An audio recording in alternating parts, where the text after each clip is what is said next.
Harry's Wife, Part 103.22. There's Harry. Spouting his wife's nonsense. Hello, I'm H.G. Tudor. We know that Harry's wife puppeteers Harry. And when he is allowed out on his own, it's invariably as an extension of his handler, Harry's wife.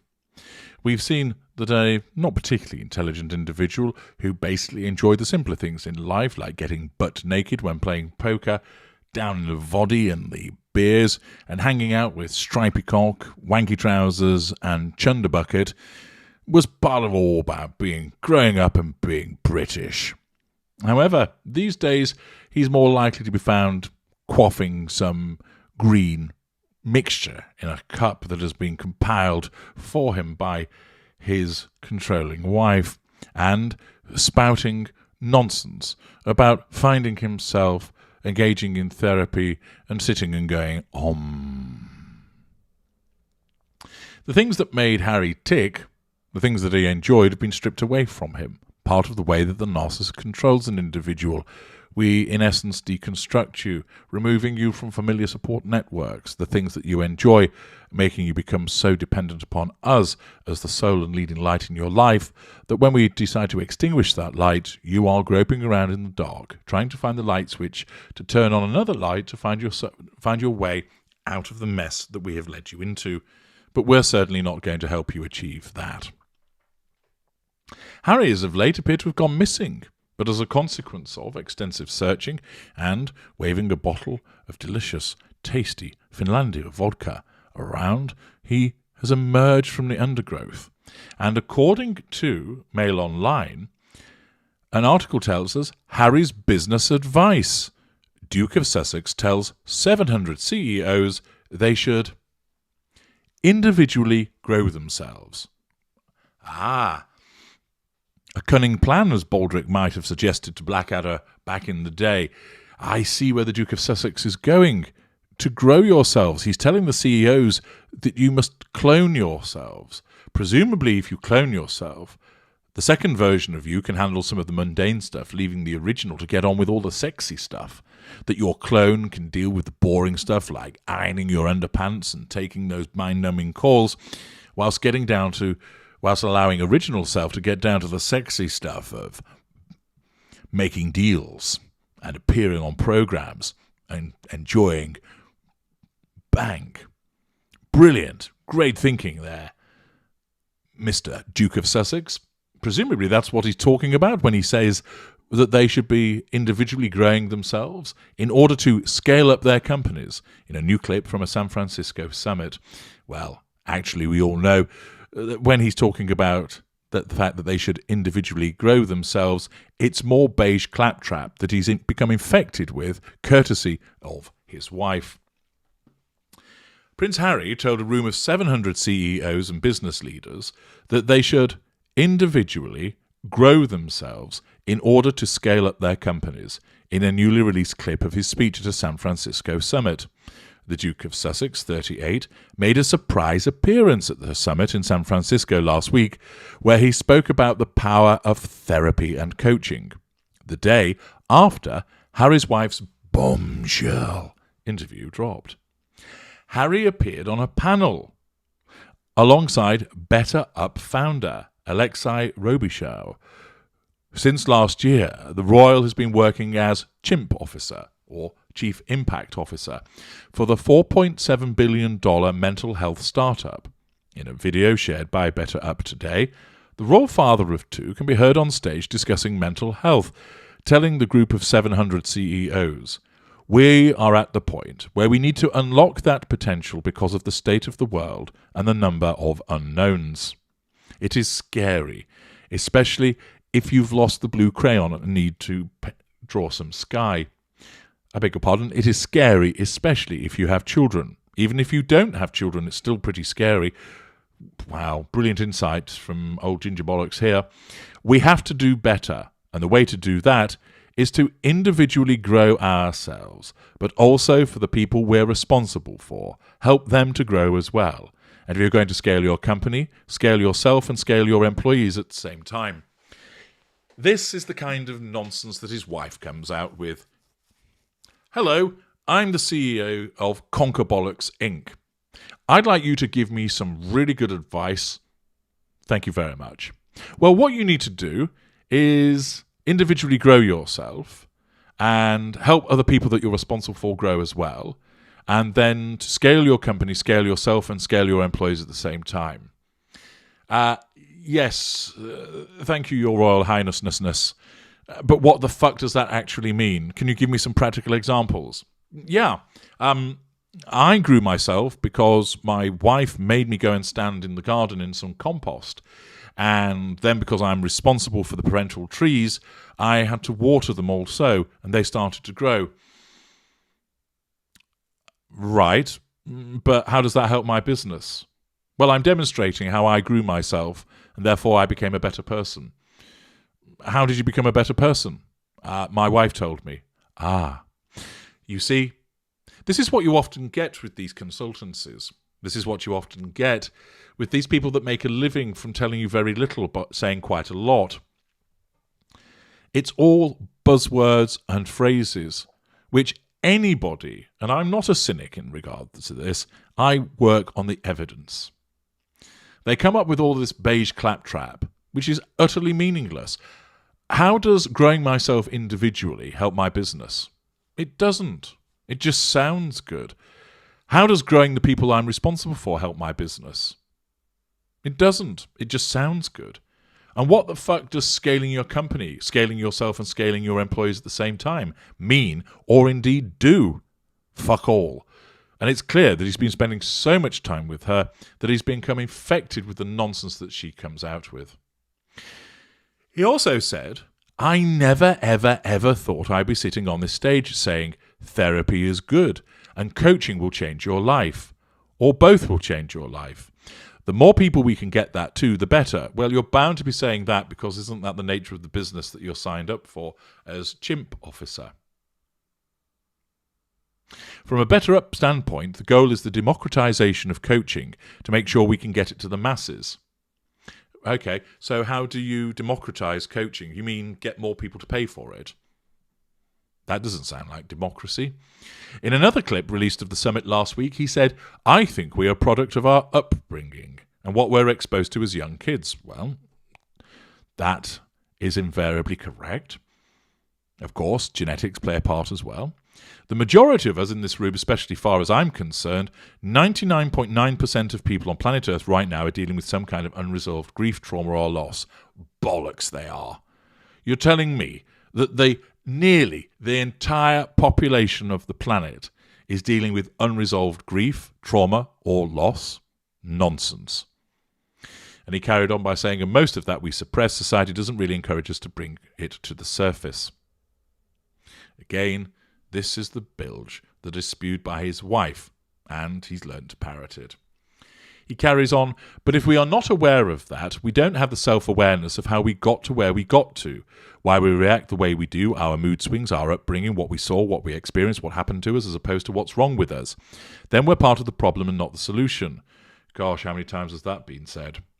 I want to be the best leader I can be. I want to be the best boss I can be. Boss of who? Of what? You don't really do anything. I want to be the best father I can be, and I want to be the best friend and the best buddy to whoever wants to be my friend and my buddy. Well, that's all sensible sentiments about wanting to be a decent person. Okay. How about stop being a twat with your family? Start there. Elsewhere during the summit, he revealed how therapy opened his eyes. He said, I was moving through life thinking there was only one way to live, and therapy burst that bubble. Then when I found my way to coaching, the next bubble burst. And all of a sudden I realized that now I have perspective. Oh, who else uses that word, perspective? And a great understanding of my value. I regained confidence that I never thought I had. The Duke was joined by podcaster and entrepreneur Reid Hoffman, who interviewed them about how the brand encourages its users to achieve peak mental fitness. Well, how about that? BetterUp encourages its users to achieve peak mental fitness. On Twitter, BetterUp's official Twitter account stated, BetterUp CEO Alexei and Reid Hoffman are about to take the stage at the Masters of Scale Summit to discuss why leaders need to focus on their mental fitness. Any guesses who might be joining them for a surprise appearance? Once their panel had finished, Prince Harry then took time to chat with guests at the conference, which operates on an invite-only basis. Posting a photo with the Duke on Twitter, Axios' Chief People Officer Dominique Taylor gushed, "Impossible to pick one fave from an epic first day at the Masters of Scale Summit, so here's two. 1. Ariana Huff declaring HR leaders are now the most important execs in a company." Ooh, the hardly relevant department, huh? And 2, talking to Prince Harry about the power of BetterUp's therapy and coaching. The Duke spoke candidly about his mental health journey and treatment in candid interviews with Oprah Winfrey for a 5-part Apple TV Plus series, The Me You Can't See. And the Mail goes on about that. And it talks about how, after an argument with Harry's wife, he was then committed to fixing the issues he had repressed in the years since his mother's death. "I knew that if I didn't do the therapy and fix myself, that I was going to lose this woman who I could see myself spending the rest of my life with." In other words, she basically said, "Get thee to therapy or else," use of threat. And then there's more nonsense about his wife. Now, interestingly, there he is running around talking on behalf of BetterUp, making an appearance at once. Of course, his handler must have allowed him out for the day. And BetterUp apparently ensures that people ensure peak mental fitness. Well, it's interesting, because I wonder what their employees think about that. Because, of course, on Glassdoor.com, BetterUp's been getting a bit of a shoeing, as we Brits would say. That there are a variety of reviews, some naturally favourable, although, of course, as you know, with many things, it's the unfavourable reviews that often give you a more accurate view of what's going on. There is a 3-star review from a senior account executive who explains, "Onboarding does little to nothing in terms of preparing you for this role. It emphasises the science of the solution, which is a tiny portion of winning a sale. The metrics and quota are daunting, and the metrics shift depending on one quarter and make or miss. Often without a word from leadership. Very complex sale, and due to pending IPO, pressure to close deals before it makes sense is beginning to loom large. Pretty sure there is tracking software and leadership spying on activities and computer time logged. Unfortunately, the loudly stated values are meaningless in the face of cold, hard capitalism.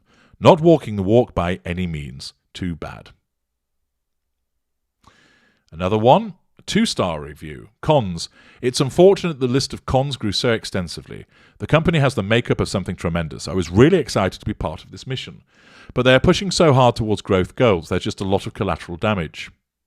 They force-feed you culture. It's almost cult-like. People use their high-impact behaviours in daily vocabulary, which is weird. I understand the purpose, but it's just too much. And you have to love to read, like a lot of books. They have all the tools for transparency and open communication and a culture of feedback, but can't take it themselves. I think this is for the purpose of monitoring their employees. They have way too much process for a company of this size. They hire exceptional talent but don't listen to experienced teams to make actionable changes. The management at every single level is there for the company and does not protect their team members. The responsibility of underperformance will always be on the salesperson, so if you're looking for a sales role, beware. They weaponize their values.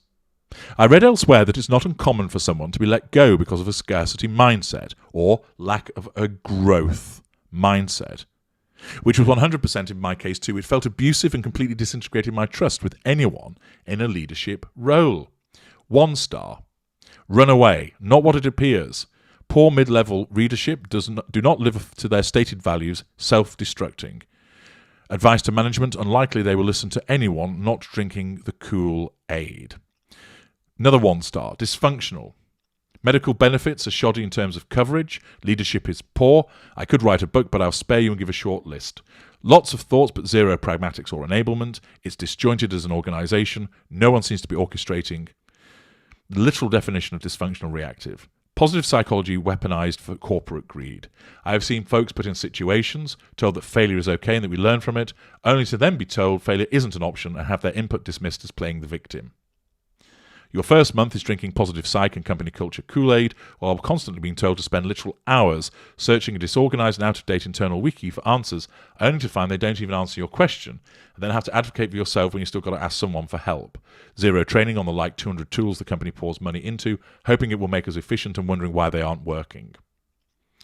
Another one, 3 stars, unrealistic quota expectation and no BDR support. Quota expectations are incredibly unrealistic. Per seat cost is very expensive for a product that is not budgeted line item at enterprise organizations.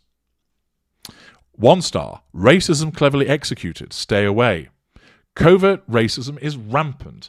They will not hire minorities, but instead bring them on as contractors to complete work. They then dismiss them without notice. In fact, they tell them it's contract to perm, but they never actually intend to convey them. Poor saps, because they are working hard and trying to demonstrate investment in BetterUp, not knowing it will not happen. Oh dear. 1 star, Hypocrite HQ, absolute hierarchy, distrust and dishonesty among executive leadership, hypocritical behaviour by leadership. Not looking too clever for an organisation that prides itself on telling how everybody else should behave in the workplace. 1 star, amazing concept, horrid place to work. Bullying of middle management, for me it's the right thing to bring this up as I watch several peers be bullied and treated unfairly. Unfair treatment, absolute favouritism and people held to different standards among peers. One thing is expected of one person but not another in the same role. Psychologically unsafe place to work. Everyone is uncomfortable and living in fear. On it goes.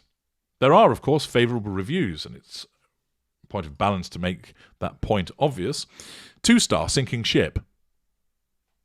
Cons, too many to list. Run. 2 star, many pros but abusive CTO. Ryan Sonic, CTO and current head of R&D, is psychologically abusive. He's not straightforward with what he wants, then blows up at people when they can't understand his cryptic communication. He never apologises and appears cheerful. It's like gaslighting. It's affecting a lot of people's mental health across several teams and creating bottlenecks. Just a selection of some of the reviews that can be found on Glassdoor.com about BetterUp. So it's rather interesting that Harry has allied himself to an organisation and is preaching its values, which it doesn't seem to be living itself. Interesting. And do we know anybody else who behaves that way? I'm H.G. Tudor. Thank you for listening.